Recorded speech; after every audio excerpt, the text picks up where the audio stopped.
평안하셨습니까? 행복한 말씀 나눔 오충영 목사입니다. 오늘 여러분과 함께 나누고 싶은 말씀은 고린도 후서 12장 10절 말씀입니다.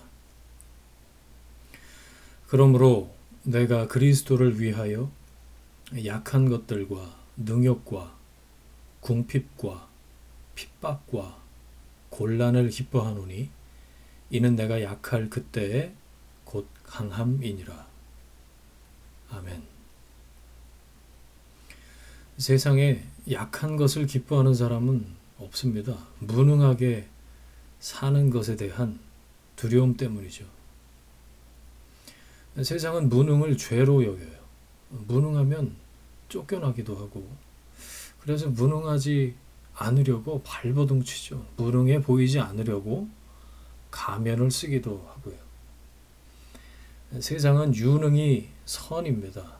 유능하면 죄가 있어도 적당히 넘어가요. 유전무죄, 무전유죄가 통용되는 곳이 세상입니다. 어떤 죄도 유능하면 용납되죠. 그래서 사람들은 죄를 짓더라도 유능해지기를 원합니다. 그게 세상의 선이기 때문이죠.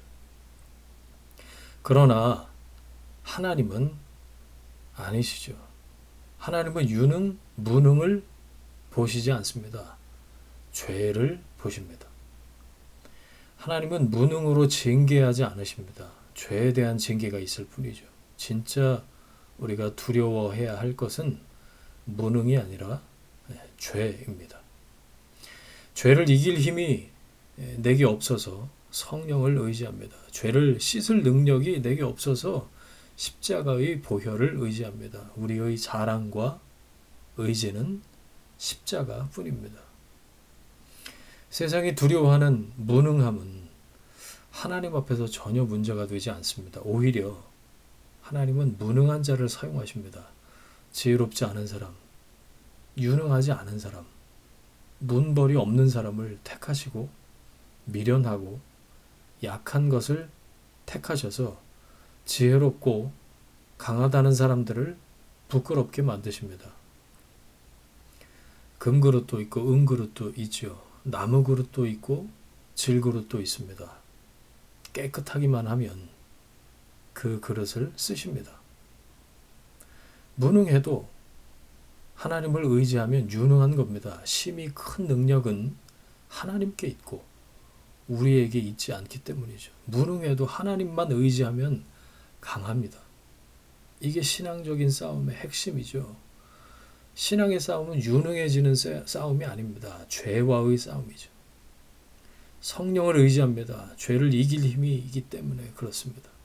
십자가의 보혈을 의지합니다. 죄를 씻는 유일한 길이기 때문에 그렇습니다. 죄의 문제를 해결하면 하나님만 의지하면 된 겁니다. 무한한 능력이 무능한 나를 통해서 세상에 드러나기 때문입니다. 이게 신앙인의 강력이죠.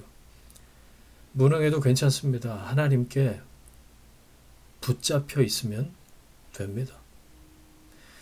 베드로만큼 호탕한 사람도 드물죠. 질문에 앞서서 대답해 버리잖아요. 예수님이 체포되실 때에도 칼을 들고 막을 정도로 적극적이었죠. 다 버릴지라도 나는 버리지 않는다. 호언장담하던 사람입니다. 그런 베드로가 여종 앞에서 3번이나 예수님을 모른다고 부인하고 저주하죠. 두려움 때문이었습니다. 너무 큰 두려움 때문에 믿음을 철수시켜 버렸죠. 여러분, 큰 두려움을 만나보신 적이 있으십니까? 우왕, 좌왕 할 수밖에 없어요. 흔들립니다. 베드로가 이전에도 두려움에 빠질 때가 있었어요. 풍랑이라든가 공격, 그런 상황이었습니다. 그런데 그때는 어떻게 이겨냈죠? 두려움을 없애줄 기적이 있었기 때문입니다. 풍랑 중에도 기적이 있었고 결핍 중에도 기적이 있었어요. 그런데 지금은 기적 없는 두려움이 밀려옵니다. 두려움은 있는데 기적은 없어요. 그래서 끌려가요. 예수님이 내가 아버지께 12군단이나 더 되는 천사를 보내달라고 할 수 없는 줄 아느냐? 라고 물어보셔요. 만약 이런 기적이 있었다면 베드로의 믿음은 흔들리지 않았을 겁니다. 기적에 기반을 둔 믿음은 초라합니다. 기적이 사라지면 믿음도 함께 사라지기 때문이죠. 기적에 기반을 둔 믿음은 허약한 믿음, 비약하면 가짜 믿음입니다. 예수님은 3번이나 십자가를 지실 것을 예고하셨죠. 예수님은 말씀하셨습니다. 이 말은 잊을 수 있는 내용이 아니라는 거예요.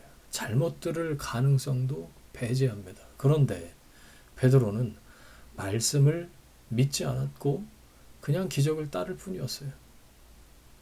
기적은 있을 때도 있고 없을 때도 있죠. 기적의 유무에 따라서 믿음의 유무가 드러난다면 그건 믿음이 아니죠.